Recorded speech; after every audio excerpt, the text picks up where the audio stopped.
It is human nature to help others. We believe that we are doing good by helping loved ones and even strangers.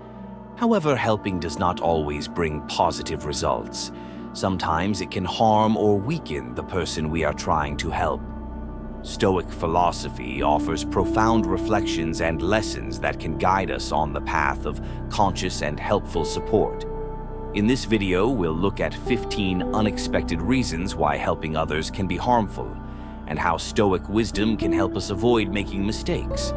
We'll consider when it's worth helping and when it's better to stop and let people develop on their own. Part 1. Why too much help destroys autonomy. When we constantly help others by solving their problems for them, we rob them of the opportunity to develop autonomy and self-confidence.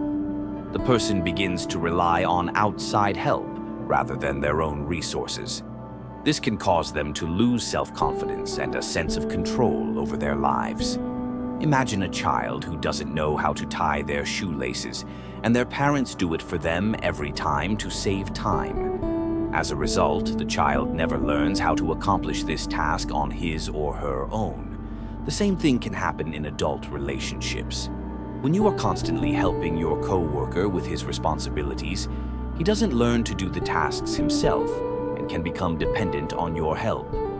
Allow people to face challenges and learn from their mistakes. Instead of solving problems for them right away, offer support in the form of advice, but allow them to work through the task on their own. Part 2. The dangers of addiction. Constant help can create an addiction. People begin to expect that every time they encounter difficulties, someone will come along and solve their problems for them. This prevents them from developing their own thinking and coping skills. A friend constantly asks you for financial help without even trying to solve her problems on her own. Every time you give her money, she doesn't learn how to manage her finances, and her dependence on your help only grows. It's important to realize that help should be a one-time thing that addresses a specific problem, not a permanent bailout. Instead of just giving money, offer help in the form of budget management advice, or find a resource to help the person become financially independent. Part 3. Misplaced expectations. How expectations can ruin relationships. When we help others, we often expect something in return, such as a thank you or a return favor. If these expectations are not met, it can lead to disappointment and a broken relationship.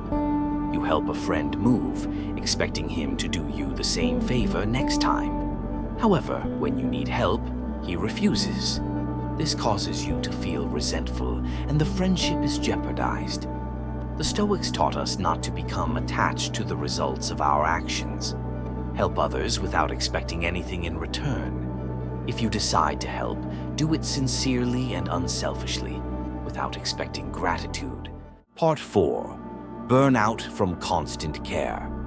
Constantly caring for others can lead to emotional and physical exhaustion. When we put the needs of others before our own, it can affect our state of mind and lead to burnout. You constantly help family members, friends, or colleagues with their problems, neglecting your own time and rest. At some point, you begin to feel exhausted and lose the desire to continue helping.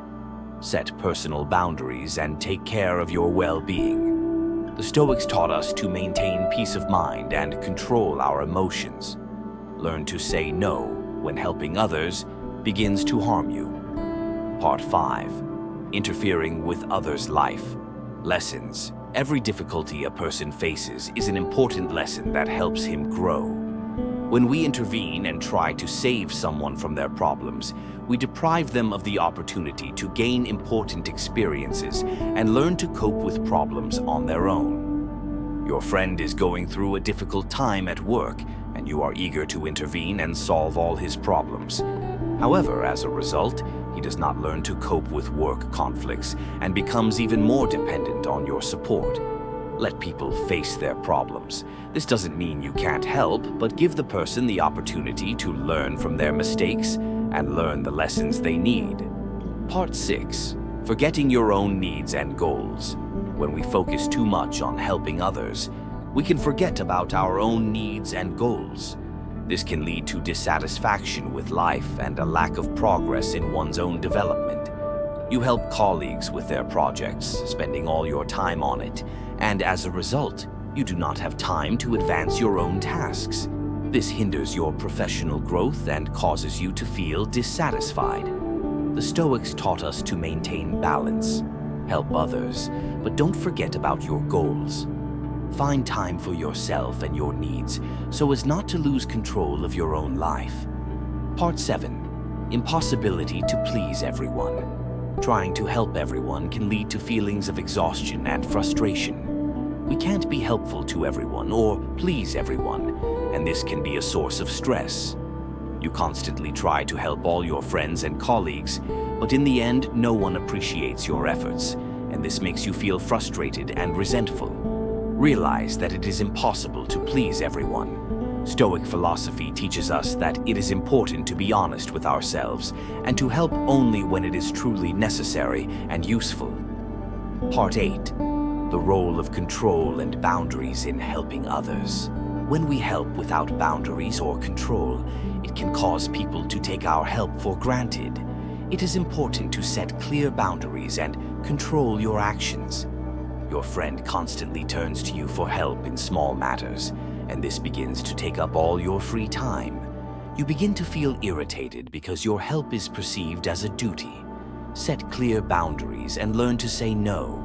Help only when it does not harm you or violate your personal boundaries. Part 9. The problem of unsolicited help. Sometimes help can be perceived as intrusive or unnecessary. People may not need help, but because of our desire to help, we may intervene where it is not needed. You offer to help your colleague with his project, but he perceives this as a lack of confidence in his competence and is offended. The Stoics taught us to act consciously. Before you offer help, make sure that it is truly needed and will be received positively. Part 10. How to help without harming yourself. Helping others should not harm you. Sacrificing your well-being for help can have negative consequences for both of you. You constantly help your friends with their problems, sacrificing your weekends and leisure time. As a result, you become irritable and lose energy. Remember that you are not obligated to help everyone all the time. Stoic philosophy teaches us to maintain inner balance. Help only when it does not harm you. Part 11. Rescuer Syndrome. Why the desire to help can be a projection of our own problems.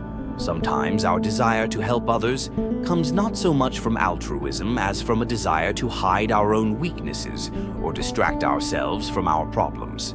This may be an unconscious attempt to feel better by solving other people's problems while ignoring your own. You constantly immerse yourself in helping other people while avoiding working on your own personal challenges, such as career advancement or personal relationships.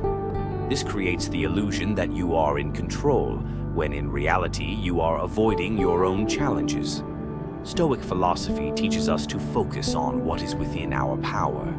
Don't try to solve other people's problems to avoid solving your own. Be aware of your motivations and work on what is truly important for your personal growth. Part 12. How to help with respect for other people's boundaries. It happens that our help goes beyond the personal boundaries of other people. We may not realize that our interference is perceived as pressure or intrusion.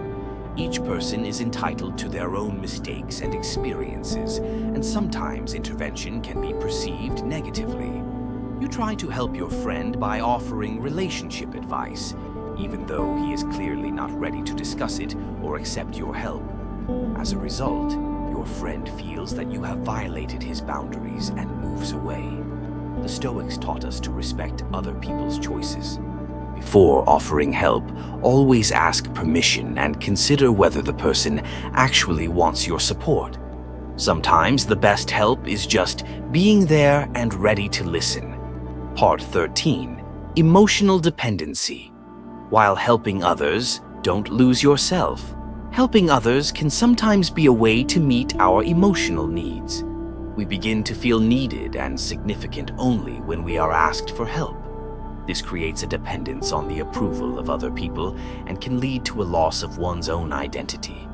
You constantly respond to requests from colleagues or friends, even when it goes against your own plans.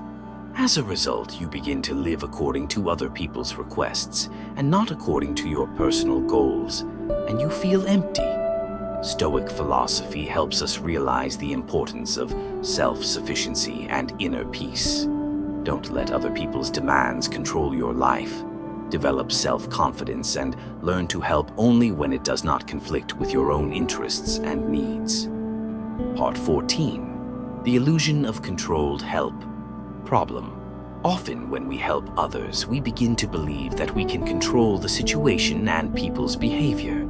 However, this is an illusion, since each person has their own path, and we cannot change their fate or decisions even if we really want to. You decide to help your friend find a job by actively getting involved in the process and sending him offers. However, he shows no effort and does not respond to your attempts. This makes you feel frustrated because you realize that you cannot control his actions. The Stoics taught us to recognize our limits, help others, but understand that the results of their lives depend only on themselves. Don't try to control or change their fate. Focus on what you can do. Part 15. When help is really helpful, assess its long-term impact. Before helping someone, it is important to think about the long-term consequences of your help. What seems good at the moment does not always bring benefits in the future.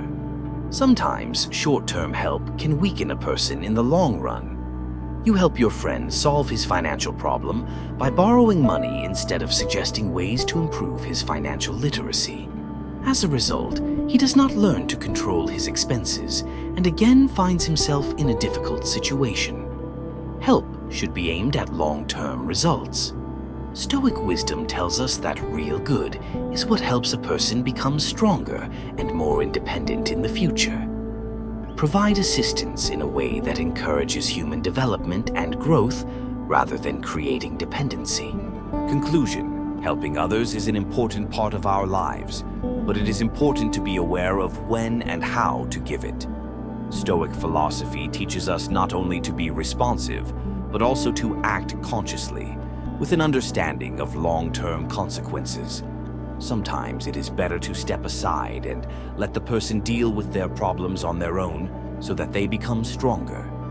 Be attentive to your motives and boundaries. Help only when it is really necessary. And remember, true help is not solving a problem for another, but creating conditions in which he can find his own answers.